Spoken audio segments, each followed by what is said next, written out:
Budget से जुड़े इस महत्वपूर्ण वेबिनार में हृदय से स्वागत करता हूं। पिछले 8-9 वर्षों की तरह इस बार भी बजट में कृषि को बहुत अधिक महत्व दिया गया है। पिछले कुछ वर्षों से बजट के अगले दिन के अखबारों को देखेंगे तो आप पाएंगे कि हर बजट को गांव, गरीब और किसान का बजट कहा गया है। 2014 में कृषि बजट 25,000 करोड़ रुपए से भी कम था। हमारे आने से पहले 25,000 करोड़। आज देश का कृषि बजट बढ़कर 1,25,000 करोड़ रुपए से भी ज्यादा हो गया है। साथियों, आजादी के बाद लंबे समय तक हमारा कृषि क्षेत्र अभाव के दबाव में रहा। हम अपनी खाद्य सुरक्षा के लिए दुनिया पर निर्भर थे, लेकिन हमारे किसानों ने हमें न सिर्फ आत्मनिर्भर बनाया, बल्कि आज उनकी वजह से हम निर्यात करने में भी सक्षम हो गए हैं। आज भारत कई तरह के कृषि उत्पादों को निर्यात कर रहा है। हमने घरेलू और अंतर्राष्ट्रीय बाजारों तक किसानों की पहुंच को आसान बनाया है, लेकिन हमें ये भी ध्यान रखना है कि बात चाहे आत्मनिर्भरता की हो या निर्यात की, हमारा लक्ष्य सिर्फ चावल गेहूं तक ही सीमित नहीं रहना चाहिए। उदाहरण के लिए 21-22 में दलहन के आयात पर 17,000 करोड़ रुपए खर्च करने पड़े। वैल्यू एडेड फूड प्रोडक्ट्स के आयात पर 25,000 करोड़ रुपए खर्च हुए। इसी तरह 21-22 में खाद्य तेलों के आयात पर 1.5 लाख करोड़ रुपया खर्च हुए। सिर्फ इतनी ही चीजों के आयात पर करीब 2 लाख करोड़ रुपए खर्च हो गए। मतलब इतना पैसा देश के बाहर चला गया। ये पैसा हमारे किसानों के पास पहुंच सकता है अगर हम इन कृषि उत्पादों के क्षेत्र में भी आत्मनिर्भर बन जाएं। पिछले कुछ वर्षों से लगातार बजट में इन सेक्टर्स को आगे बढ़ाने वाले फैसले किए जा रहे हैं। हमने एमएसपी में बढ़ोतरी की, दलहन उत्पादन को बढ़ावा दिया, फूड प्रोसेसिंग करने वाले फूड पार्कों की संख्या बढ़ाई गई, साथ ही खाद्य तेल के मामले में पूरी तरह आत्मनिर्भर होने के लिए मिशन मोड में काम चल रहा है।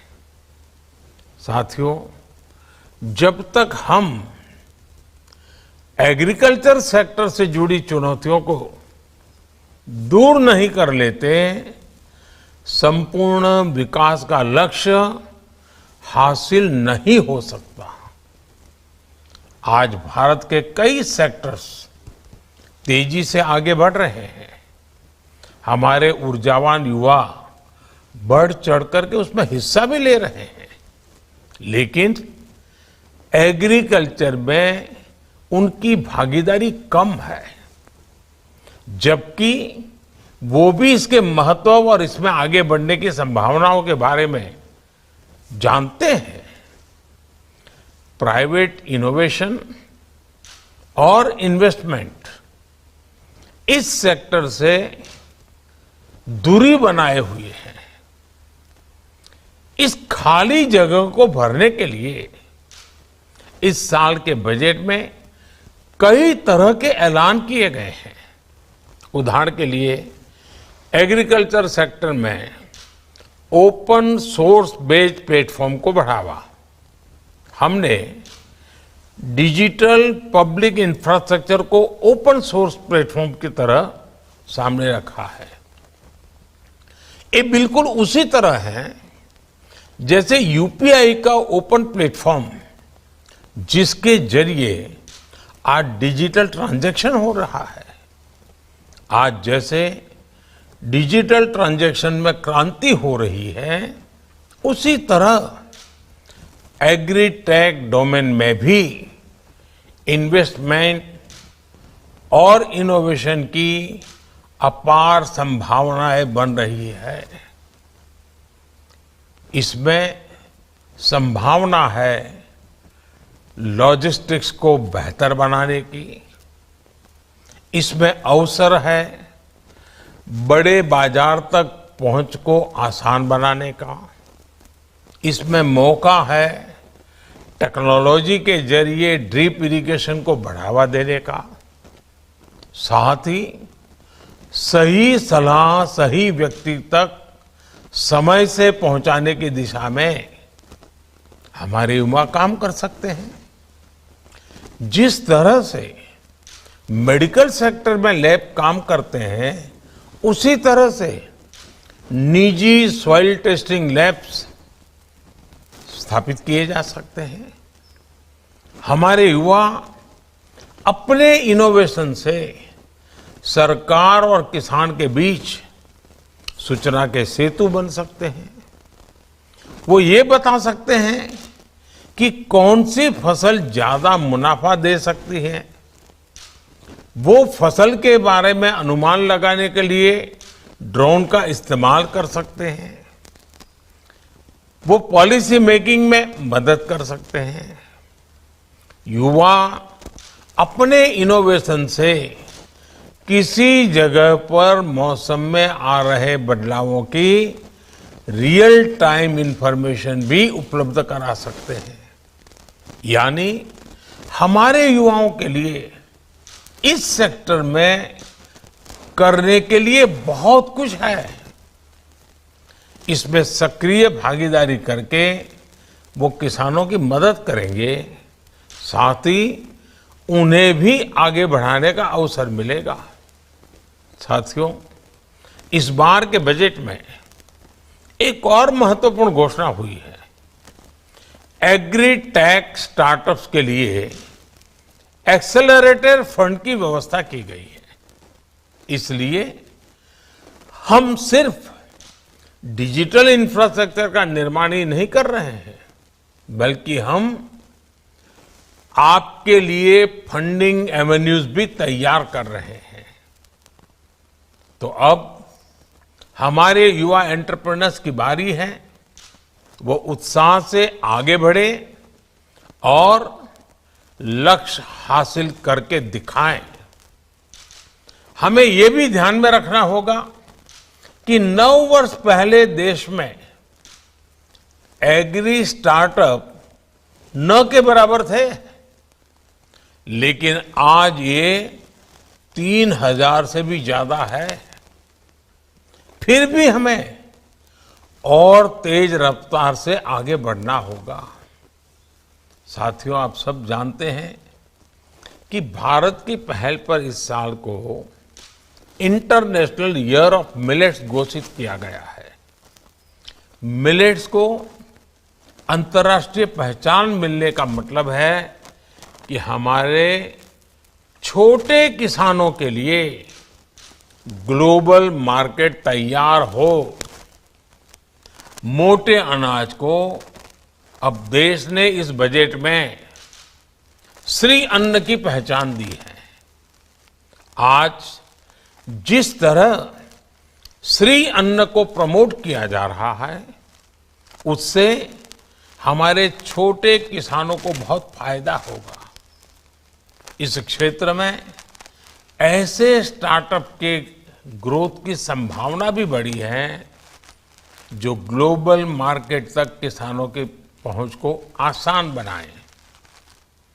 साथियों, भारत के सहकारिता सेक्टर में एक नया रिवॉल्यूशन हो रहा है।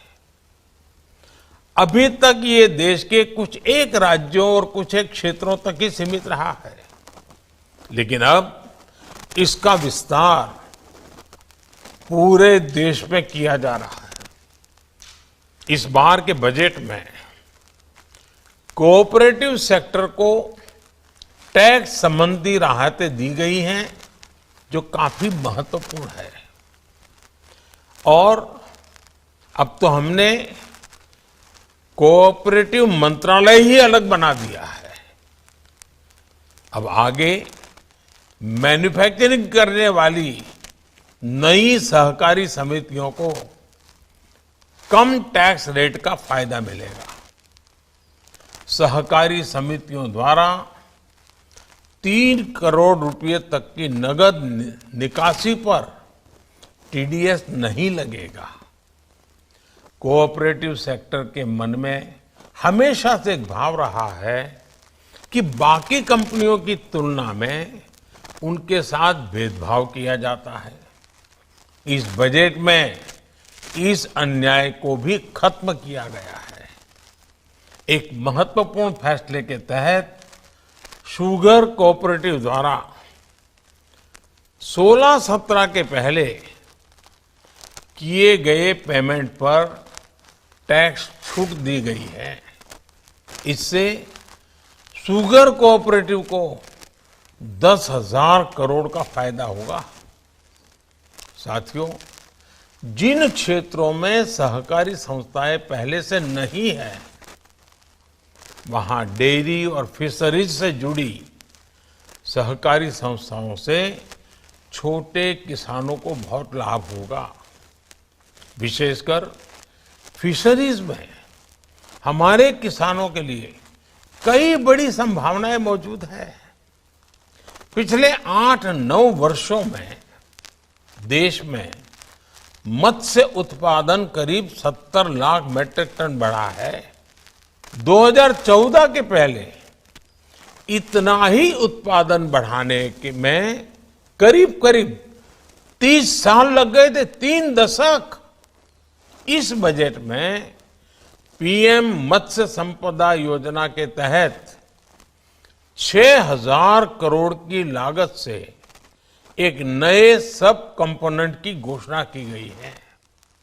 इससे फिशरीज वैल्यू चेन के साथ साथ मार्केट को बढ़ावा मिलेगा।